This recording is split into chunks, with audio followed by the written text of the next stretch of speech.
City university London برطانیہ کے دارالحکومت کی ایک اہم اور معتبر درسگاہ ہے اور دنیا بھر سے طالب علم یہاں کا رخ کرتے ہیں، مگر ایک نئی تفتیشی رپورٹ کے دوران یہ بات سامنے آئی ہے کہ یونیورسٹی کی سنی اسلامک سوسائٹی یا آئسوک اسلام کے حوالے سے شدت پسندانہ رجحانات رکھتی ہے اور کیمپس کے مسلمانوں میں شدت پسندانہ جذبات کو ہوا دے رہی ہے۔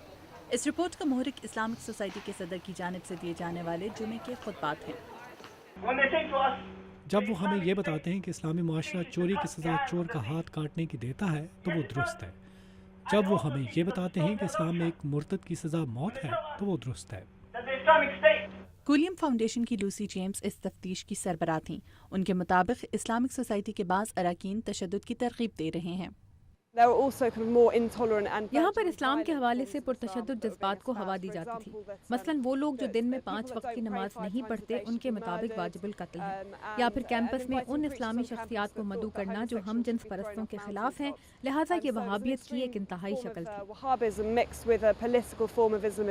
کولیمز کی تحقیق میں سنی اسلامک سوسائٹی کی ویب سائٹ پر شیعہ مسلمانوں کے خلاف اشتعال دلانے والی تصاویر بھی سامنے آئیں جنہیں ریجیکشنسٹ یا نہ ماننے والوں کا نام دیا گیا تھا۔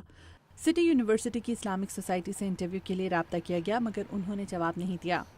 گزشتہ برس امریکی ریاست ڈیٹرائٹ میں کرسمس کے موقع پر دہشت گردانہ کارروائی کی مبینہ کوشش کے بعد سے برطانوی یونیورسٹیز میں شدت پسندوں کے حوالے سے سوال اٹھائے گئے تھے۔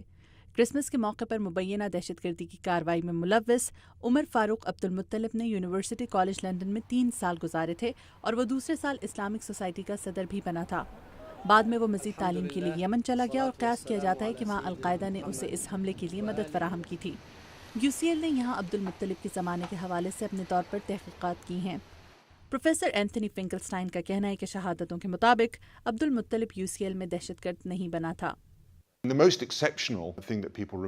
لوگوں کو یہ یاد ہے کہ وہ کتنا اچھا شاگرد تھا جس نے اپنی پڑھائی وقت پر مکمل کی تھی۔ پروفیسر فنکلسٹائن کا کہنا ہے کہ بحث و مباحثے کی اجازت دینے کے ساتھ ساتھ شدت پسندوں کو کیمپس سے دور رکھنے کی ضرورت ہے۔ ہمارے طالب علم نوجوان اور ذہین مرد و خواتین ہیں جو اپنی زندگیوں کے مختلف ادوار سے گزر رہے ہوتے ہیں، لہٰذا اس بات کا امکان موجود ہے کہ دہشت گرد انہیں اپنا نشانہ بنا سکتے ہیں۔ Rashid Ansari federation of student Islamic societies کے سربراہ ہیں۔ ان کا کہنا ہے کہ اس قسم کی تنظیموں کو دہشت گرد تنظیموں کی جانب سے ہائی جیک کیے جانے کا کوئی خطرہ نہیں۔ اسلامک سوسائٹیز کیمپس میں غالباً سب سے جمہوری تنظیموں میں سے ایک ہے، مگر جعلی تھنک ٹینکس اور دائیں بازو کی میڈیا پر شدت پسندی اور انتہا پسندی کی خوفناک تشریحات کے بعد ان پر کڑی نگاہ رکھی جاتی ہے۔